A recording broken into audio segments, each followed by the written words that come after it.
আজকে গুপ্তধনের খোঁজে বেরিয়ে পড়লাম উপজেলা পরিষদ থেকে। চলেন দেখি টাঙ্গাইলের কোন কোন রাস্তা এবং কোন কোন জায়গা আপনাদের জন্য অপেক্ষা করছে। তো চলেন রওনা দিই।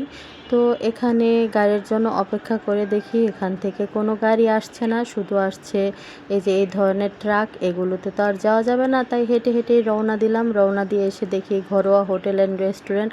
তো ভাবলাম কিছু খেয়ে নেই, খিদে পেয়েছে। কিন্তু এখানে যেতে যেতে দেখি এখানে তো গাড়ি নেই, কিন্তু আবার এটার ভেতরে এখনও খাবার তৈরিই হয়নি। হোটেল খুলেছে ঠিকই, কিন্তু হোটেলে কিন্তু কোনো খাবার নেই। অনেকে আমাকে কমেন্ট বক্সে এসে বলে আপনি সকালে বের হন তো নানান ধরনের ভয় ভীতি দেখায় যে আপনাকে যদি ছিনতাইকারী ধরে বা নানান কিছু আছে না সকালবেলা। তো আমি তাদের উদ্দেশ্যে বলছি, দেখেন ভাই, আমার কাছে একটা ভাঙাচোরা মোবাইল আছে, যেটা ভাঙারি হিসাবে বিক্রি করলে ঊর্ধ্বে 500 টাকা হতে পারে। তাছাড়া আমার কাছে আর কিছুই নাই। তো ছিনতাইকারীও মানুষ দেখে হয়তোবা ধরবে, মানুষ না দেখে তো ছিনতাইকারীরা ধরলেও তাদেরই লজ্জা। যাই হোক, এই যে দেখতে পাচ্ছেন আট পুকুর তুলতে গেছি, ওমা দেখি এটাও তালা। এখানেও দেখি ঢোকার ব্যবস্থা নাই, মানে যেদিকেই যাচ্ছি সেদিকেই সমস্যা। তো গুপ্তধন যেহেতু খুঁজতে বের হয়েছি, গুপ্তধন আজকে খুঁজেই বের করব। গুপ্তধনের খোঁজে আজকে দেখি কোথায় কোথায় যাওয়া যায়।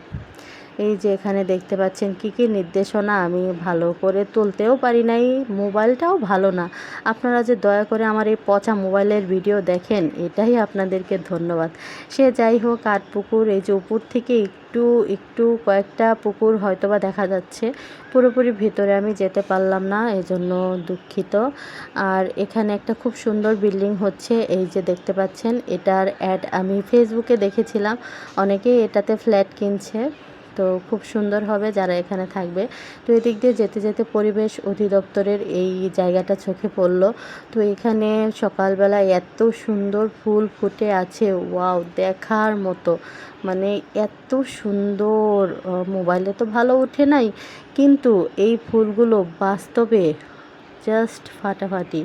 এইখানে যদি ফটোশ্যুট করা যায় অসম্ভব সুন্দর লাগবে, কিন্তু আমার চেহারাও ভালো না আর আমার কোনো ফটোগ্রাফারও নাই, তাই আমি কোনো ফটোশ্যুট করি না। সে যাই হোক বন্ধুরা, কথা বলতে বলতে আমার কিন্তু গলা শুকিয়ে গেছে। এবার কিন্তু আপনাদেরকে আমি গুপ্তধনের কাছাকাছি নিয়ে যাব। তো এই যে দেখতে পাচ্ছেন হলুদ ফুলটাও যেরকম সুন্দর, আবার এটার মাথার উপরে দেখেন যে দুইটা কি সুন্দর ঝাউ গাছ আছে, অনেক সুন্দর না? এটা হচ্ছে প্রবাসী কল্যাণ ব্যাংক। এখানে প্রবাসীদের কল্যাণ করা হয় মনে হয়। এই দেখেন গুপ্তধন, এগুলো সব টাঙ্গাইলের ভাষায় গন্ধবাতালি। আর এই যে দেখেন রাস্তার ধারে কি সুন্দর একটা শশা গাছ হয়ে আছে, অনেক শশা ধরবে নিশ্চয়ই। তো ভিডিওটা কেমন লাগলো জানিয়ে যাবেন, ধন্যবাদ।